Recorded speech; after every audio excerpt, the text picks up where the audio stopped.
बिस्मिल्लाहिर्रहमानिर्रहीम। अस्सलाम वालेकुम स्टूडेंट्स। आज हम लोग अपना लेसन नंबर 27 करेंगे। लेसन नंबर 27 और लेसन नंबर साथ में 28। लेसन नंबर 27 और 28 आज के हम लोग लेक्चर नंबर 11 में इसको हम लोग कवर करेंगे। ठीक है, अच्छा, आप लोगों ने वीडियो को एंड तक ज़रूर देखना है। साथ साथ में आप लोगों को सारे MCQs जो इंपॉर्टेंट हैं, जो इंपॉर्टेंट शॉर्ट और जो इंपॉर्टेंट लॉन्ग क्वेश्चंस हैं, वो सारे के सारे मैं आप लोगों को साथ बताती जाऊंगी। वो आप लोगों ने साथ अपने पास नोट डाउन करते जाना है।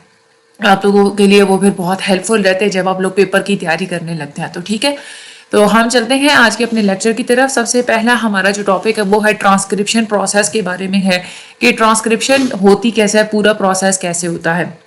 अच्छा, ट्रांसक्रिप्शन के प्रोसेस में ये होता है कि सबसे पहले RNA पॉलीमरेज जो होता है ना एंजाइम, वो जीन के साथ मूव करता है। ठीक है, जो हेलिक्स होती है ना वो अनवाइंड हो जाती है। ये तो हम लोगों ने पिछले लेक्चर में भी पढ़ा था। और हेलिक्स अनवाउंड हो जाती है तो सिर्फ एक सिंगल जो है ना स्ट्रैंड बन जाती है फिर RNA की। ठीक है, ये जो स्ट्रैंड होती है ना मैसेंजर RNA की, ये ट्रांसक्रिप्शन बबल से बाहर निकली हुई होती है थोड़ी सी। ठीक है, हमने पिछले वो लेसन में पढ़ा था ना कि RNA जो पॉलीमरेज होता है वो डबल हेलिक्स चेन को ओपन कर देता है और ट्रांसक्रिप्शन बबल बनाता है। तो इस स्टेज पे आगे फिर क्या होता है कि वो थोड़ी सी जो होती है ना, जो स्ट्रैंड होती है मैसेंजर RNA की, वो उस बबल से बाहर जो है ना वो प्रोट्रूड कर रही होती है, थोड़ी सी बाहर उसे निकली हुई होती है। जीन के एंड पे एक स्टॉप सीक्वेंस होती है। ठीक है, वो स्टॉप सीक्वेंस जब पूरी इस प्रोसेस के अंदर आ जाती है तो वहीं पे सारा जो प्रोसेस होता है ना मजीद बनने का, वो रुक जाता है। ये सीरीज होती है कि गुआनिन और साइटोसिन के जो है वो बेस पेयर्स होते हैं, फिर उसके बाद एडेनिन और थायामिन के जो है ना वो बेस पेयर्स होते हैं। हमेशा ऐसा ही होता है, पहले गुआनिन साइटोसिन का पेयर होगा, फिर उसके बाद एडेनिन थायामिन, फिर गुआनिन साइटोसिन, फिर एडेनिन थायामिन, इस तरीके से बेस पेयर्स उसके लगते हैं। ये जो सीक्वेंस होती है ना, इसका एक जैसे वो हेयर पिन होती है इस तरह का एक स्ट्रक्चर बन जाता है। और जब ये स्ट्रक्चर बन जाता है तो उसके बाद RNA पॉलीमरेज स्टॉप हो जाता है। ठीक है, मजीद जो होती है ना उसकी ट्रांसक्राइबिंग वो नहीं होती। ठीक है, उसके बाद है थायामीन जो है ना मैसेंजर RNA में थायामीन को हम लोग कोड करते हैं एज ए यूरासिल। यानी कि जो वैसे जो होता है ना, क्या होता है कि जो DNA होता है ना उसमें थायामीन होता है, लेकिन जो RNA होता है उसमें थायामीन की जगह पे यूरासिल होता है। तो मैसेंजर RNA में थायामीन को हम लोग यूरासिल की तरह ही कोड करते हैं। अच्छा, ये जो ट्रांसक्रिप्शन का सारा प्रोसेस ये बहुत इंपॉर्टेंट है आप लोगों के लॉन्ग के लिए, बहुत ज़्यादा इंपॉर्टेंट है। ट्रांसक्रिप्शन का पूरा प्रोसेस आपके लॉन्ग क्वेश्चन में आ सकता है, ये आप लोगों ने अच्छे तरीके से याद करना है, ये आता भी होता है। अब हम आगे देखते हैं कि प्रोकैरियोट्स और यूकैरियोट्स में ट्रांसक्रिप्शन कैसे होती है। जो प्रोकैरियोट्स होते हैं उनको तो आप लोगों को पता है कि न्यूक्लियर मेम्ब्रेन नहीं होती, सिर्फ एक न्यूक्लियस की तरह का स्ट्रक्चर होता है जो कि साइटोप्लाज्म के अंदर फैला हुआ होता है। तो प्रोकैरियोट्स में मैसेंजर RNA जो होता है वो डायरेक्टली साइटोप्लाज्म के अंदर मूव कर जाता है और इसकी ट्रांसलेशन जो है ना वो स्टार्ट हो जाती है फौरन से, क्योंकि कोई न्यूक्लियर मेम्ब्रेन नहीं होती, सिर्फ न्यूक्लाइड रीजन होता है और वो सारे साइटोप्लाज्म के अंदर फैला हुआ होता है। लेकिन जो यूकैरियोट्स होते हैं उसमें मैसेंजर RNA पहले न्यूक्लियर पोर्स के थ्रू न्यूक्लियस से बाहर निकलता है, फिर साइटोप्लाज्म जाता है। तो साइटोप्लाज्म जाने के बाद वहाँ पे राइबोसोम्स होते हैं, राइबोसोम्स की मदद से फिर ट्रांसलेशन शुरू होती है, प्रोटीन्स बनना स्टार्ट होते हैं। तो ये आप लोगों ने फ़र्क हमेशा याद रखना है, ये आप लोगों के शॉर्ट में आता है। ठीक है, उसके बाद आगे हम लोग ये देखते हैं modification of messenger RNA in eukaryotes. Eukaryotes में मैसेंजर RNA मॉडिफाई कैसे होता है। ठीक है, मैसेंजर RNA सबसे पहले तो यूकैरियोट्स में न्यूक्लियस से साइटोप्लाज्म में मूव करेगा। ठीक है, क्यों मूव करता है वो इसलिए क्योंकि न्यूक्लियस के अंदर दो तरह के एंजाइम्स होती हैं, एक होता है न्यूक्लियसिस और दूसरा होता है प्रोटिएसिस। न्यूक्लियसिस क्या करता है कि वो DNA को कट कर देता है।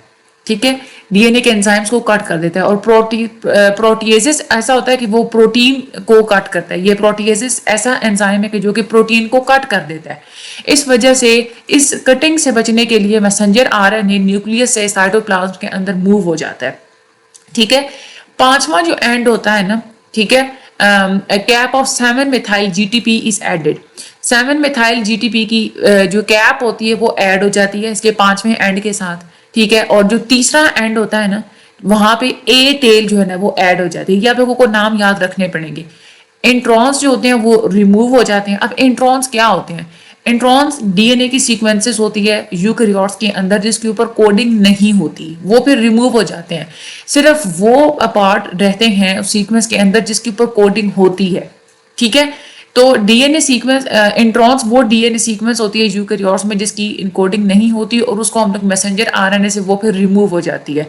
जो कोडिंग रीजन्स होते हैं ना उनको हम लोग कहते हैं एक्सॉन्स, ठीक है। ये मैं आप लोगों को इस फिगर से भी मैं आप लोगों को ये समझा देती हूँ। ये देखें, ये जो होते हैं जो ग्रीन कलर वाले होते हैं ना, इसको हम लोग बोलते हैं एक्सॉन। जो ग्रीन कलर के पार्ट होते हैं इसके ऊपर कोडिंग हो रही होती है, ठीक है। तो जो दूसरे जो होते हैं ना ब्लू कलर वाले जो पार्ट होते हैं उसके ऊपर कोडिंग नहीं होती। वो या तो वैसे कोई टेम्पलेट की तरह काम करेंगे, ठीक है, या फिर वो आरएनए पॉलीमरेज की तरह काम करेंगे। जब कोडिंग कंप्लीट हो जाती है तो फिर क्या होता है कि सिर्फ जो एक्सॉन्स होते हैं ना वो रह जाते हैं। ये जो इंट्रॉन्स होते हैं ना, जो ब्लू वाले जो स्ट्रक्चर्स होते हैं वो निकल जाते हैं, और पीछे सिर्फ एक्सॉन जो है ना वो रह जाता है, ठीक है। ये आप लोगों को बात समझ में आ गई। आगे हम लोग चलते हैं अपने हम टॉपिक नंबर 28 की तरफ। ये मॉडिफिकेशन जो होती है ना यूकैरियोट्स में मैसेंजर आरएनए की, this is very important for long. अच्छे तरीके से आपने इसको याद करना है। खैर इसमें याद करने तो है तो नहीं, आपको बस पता होना चाहिए इंट्रॉन्स एक्सॉन्स क्या होते हैं, ठीक है। और पांचवें एंड पे 7 मिथाइल जीटीपी ऐड होती है और तीसरे एंड पे पोली ए टाइल जो है ना वो ऐड, ए की जो टेल होती है ना पोली ए की, वो टेल जो है ना वो ऐड होती है, ठीक है। ये हम लोगों ने सारा कौन सा प्रोसेस पढ़ा है? ट्रांसक्रिप्शन का प्रोसेस पढ़ा है। अब हम लोग पढ़ेंगे ट्रांसलेशन का प्रोसेस। ट्रांसलेशन में आप लोगों को पता है कि मैसेंजर आरएनए से फिर प्रोटीन बनता होता है। ट्रांसलेशन के प्रोसेस में 3 स्टेप्स होते हैं, इनिशिएशन, इलोंगेशन और टर्मिनेशन। ये आपके एमसीक्यूज में वो पूछते हैं कि कौन से 3 स्टेप्स होते हैं, ये आपने बात याद रखनी है। जो ट्रांसक्रिप्शन होती है इसमें स्टेप्स क्या होते हैं? जो प्रोकैरियोट्स होते हैं ना उसमें तो ट्रांसलेशन के साथ साथ ही ट्रांसक्रिप्शन हो रही होती है, क्योंकि कोई बैरियर नहीं होता है न्यूक्लियाइड और साइटोप्लाज्म के दरमियान, ठीक है। क्योंकि हमें पता है ना कि न्यूक्लियस के अंदर पहले होती है ट्रांसक्रिप्शन और साइटोप्लाज्म के अंदर जाके होती है ट्रांसलेशन। लेकिन जो प्रोकैरियोट्स होते हैं उसमें कोई न्यूक्लियस की अपनी मेम्ब्रेन तो होती नहीं है। न्यूक्लियस सारा जो है वो न्यूक्लियाइड जो होता है ना, न्यूक्लियस की तरह का स्ट्रक्चर सारा स्कैटर हुआ होता है। तो साइटोप्लाज्म और न्यूक्लियाइड मिले हुए होते हैं, तो इसीलिए ट्रांसलेशन के साथ साथ ही ट्रांसक्रिप्शन हो रही होती है। लेकिन यूकैरियोट्स में ऐसा नहीं होता। यूकैरियोट्स में पहले इंट्रॉन्स जो है ना वो रिमूव होते हैं, यानी कि जब इनकोडिंग पूरी हो जाती है, जो नॉन इनकोडिंग जो होते हैं ना डीएनए सीक्वेंस में जो नॉन इनकोडिंग एरियाज होते हैं वो रिमूव हो जाते हैं। ये जो ट्रांसलेशन का प्रोसेस होता है ये होता कैसे है? सबसे पहले इनिशिएशन को हम लोग पढ़ेंगे। इनिशिएशन में होता है कि जो मैसेंजर आरएनए होता है ना वो राइबोसोम के छोटे यूनिट के साथ जाके जुड़ जाता है। राइबोसोम जो होता है ना उसके 2 यूनिट्स होते हैं, ठीक है। वो थोड़ा इस तरह का होता है कि पहले यूं एक गोल सा होता है, ये छोटा यूनिट होता है, ठीक है। इसके ऊपर ना राइबोसोम्स का यूं इस तरह का ना वो थोड़ा सा स्ट्रक्चर यूं ऊपर ना जुड़ा हुआ होता है, ठीक है। एक दूसरे के ऊपर जैसे वो ब्रेड के ऊपर ब्रेड होती है तो इस तरह वो जुड़ा हुआ होता है। तो ऊपर वाला जो होता है ना वो स्मॉल जो ना वो लार्जर यूनिट होता है, ठीक है। अब ये जो मैसेंजर आरएनए होता है ना वो ये जाता है और छोटे वाला जो राइबोसोम का पार्ट होता है, स्मॉल यूनिट होता है, उसके साथ जाके अटैच हो जाता है। जो बड़े वाला राइबोसोम है सब यूनिट होता है, उसकी 3 साइड्स होती हैं, बाइंडिंग साइड्स। एक एग्जिट साइड होती है, एक पी साइड होती है यानी कि पेप्टाइडल, और एक ए साइड होती है यानी कि अमाइनोसिल, ठीक है। जब पहला कोडॉन जो होता है यानी कि ट्रिपलेट कोडॉन वो जाके जुड़ जाता है पी साइड के साथ, उसके बाद जो बड़ा राइबोसोमल यूनिट होता है वो छोटे राइबोसोमल यूनिट के साथ अटैच हो जाएगा, ठीक है। यानी कि पहले क्या होता है, मैसेंजर आरएनए जुड़ता है छोटे यूनिट के साथ, ठीक है। और लेकिन जो दूसरी बाइंडिंग साइट्स होती हैं ना यानी कि अमाइनो एसिड्स और पेप्टाइड्स के जो जुड़ने की जो साइट्स होती हैं वो बड़े यूनिट के साथ लगी हुई होती हैं। तो जब पहला कोडॉन जब राइबोसोमल की पी साइट के साथ अटैच होता है तो राइबोसोमल का बड़ा यूनिट छोटे यूनिट के साथ जाके जुड़ जाता है, पहले नहीं जुड़ा हुआ होता।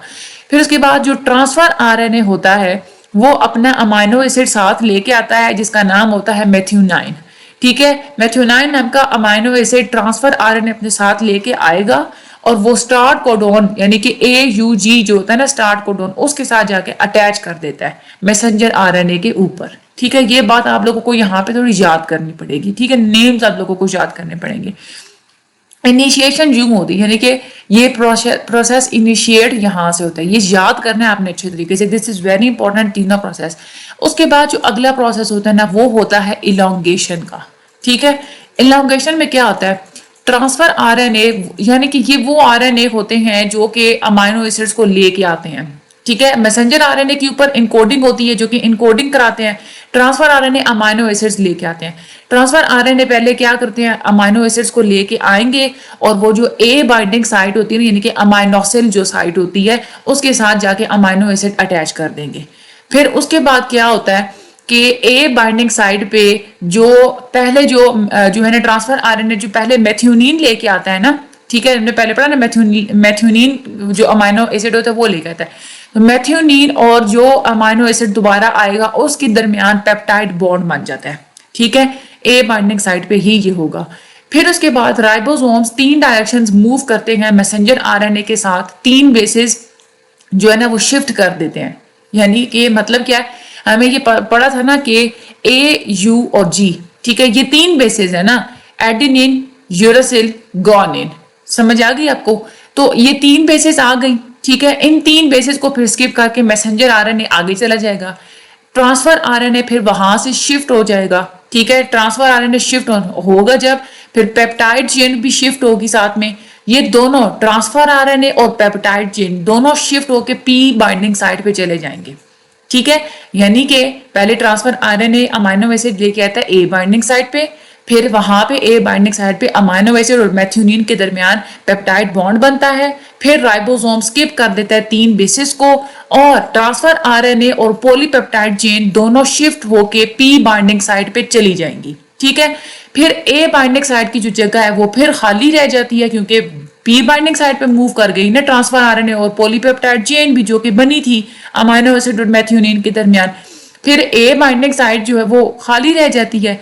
जब वो खाली रह जाती है तो वो जो खाली ट्रांसफर आरएनए होता है जिसके पास अमाइनो एसिड नहीं होता, क्योंकि वो पहले ही अमाइनो एसिड जब लेके आया था वो दे चुका है, तो वो अमाइनो एसिड यानी कि ट्रांसफर आरएनए आया, उसने अपना अमाइनो एसिड दिया, वहां पे पेप्टाइड फॉर्मेशन हुई, पेप्टाइड बॉन्ड जो बना, पॉलीपेप्टाइड जो चेन बनी वो आगे मूव कर गई पी बाइंडिंग साइट पे। तो ट्रांसफर आरएनए तो खाली रह गया ना, तो ट्रांसफर आरएनए फिर वहां से जो खाली रह जाता है वो फिर ई बाइंडिंग साइट पे चला जाता है, वहां जहां से वो एग्जिट कर जाता है, ठीक है। फिर उसके बाद अगला ट्रांसफर आरएनए आएगा, वो अपना अमाइनो एसिड लेके आएगा, वो ए साइट पे लेके आएगा, वहां से फिर ए साइट पे नया जो अमाइनो एसिड और मेथियोनिन के दरमियान दोबारा से पेप्टाइड बॉन्ड बनेगा। पेप्टाइड बॉन्ड बनने के बाद वो जो पॉलीपेप्टाइड चेन बनेगी वो पी साइट पे चली जाएगी और जो खाली ट्रांसफर आरएनए होगा वो ई साइट पे चला जाएगा जहां से वो एग्जिट कर जाएगा। ये प्रोसेस तब तक चलता रहता है जब तक स्टॉप कोडॉन नहीं आ जाता। ये कोडॉन होता है जो कि सारी जो होती है ना इलॉन्गेशन को स्टॉप करवा देता है। ये रिलीजिंग फैक्टर जब आता है वो ए साइट पे जाके अटैच होता है स्टॉप कोडॉन की जगह, ठीक है, और पॉलीपेप्टाइड चेन सेपरेट हो जाती है फिर ट्रांसफर आरएनए से। यानी कि यहाँ से फिर क्या हमें पता, ये हमने देखा ना कि जब वो बाइंडिंग साइट या वो अमाइनो एसिड बन जाता है तो फिर क्या होता है कि जो पॉलीपेप्टाइड चेन होती है वो ट्रांसफर आरएनए से सेपरेट हो जाती है और राइबोसोम से भी सेपरेट हो जाती है, ठीक है।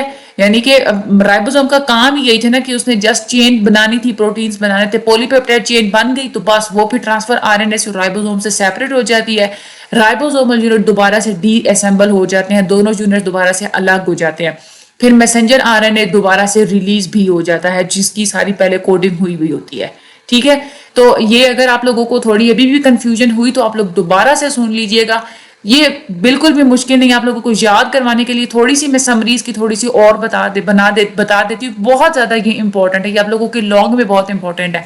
मैं आप लोगों को थोड़ी सी समरी यूं बता देती हूँ।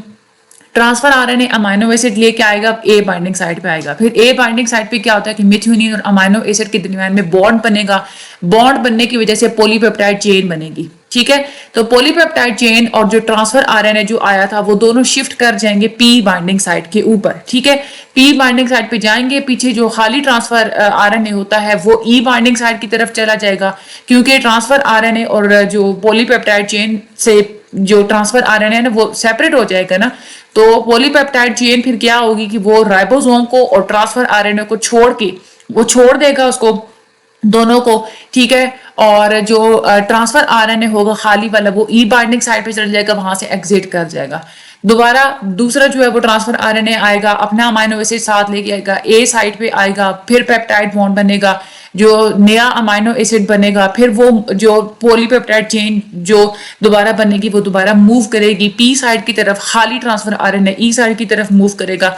ये प्रोसेस चलता रहता है, ठीक है। जब स्टॉप कोडॉन आ जाएगा तो पॉलीपेप्टाइड चेन जो सारी बनी थी बड़ी सी, वो सारी सेपरेट हो जाएगी, ट्रांसफर आरएनए से राइबोसोम से, राइबोसोमल यूनिट फिर से अलग हो जाएंगे और जो मैसेंजर आरएनए मॉलिक्यूल है वो रिलीज हो जाएगा जो कि कोड हुआ था। ठीक है, ये हमारा आज का था लेक्चर नंबर 11। इंशाल्लाह हम लोग लेक्चर नंबर 12 में अब हम लोग पढ़ेंगे आगे की चीज़ें। ठीक है, इसमें मुश्किल कुछ भी नहीं है, बस ये इंपॉर्टेंट ये वाले लेक्चर बहुत ज़्यादा है, ये आप लोगों ने अच्छे तरीके से इनको याद करना है। ये बायो 101 के हैंड आउट हैं भी ऐसे कि इसमें से आप लोग कुछ भी छोड़ नहीं सकते। ठीक है, ऑलरेडी बहुत ज़्यादा शॉर्ट है, देखिए 104 पेजेस के तो आप लोगों का पूरा के पूरा सिलेबस है। इसमें से आप लोग क्या चीज़ स्किप कर सकते हैं, आप कुछ भी स्किप नहीं कर सकते। ठीक है, अच्छे तरीके से आप लोगों ने इसको पढ़ना है, मुझे अपनी दुआ में याद रखना है। चैनल को सब्सक्राइब कर दें, शेयर भी आगे ज़रूर कीजिएगा और ग्रुप ज्वाइन करना चाहते हो तो डिस्क्रिप्शन में लिंक भी मौजूद है। ठीक है, thank you so much and अल्लाह हाफिज़।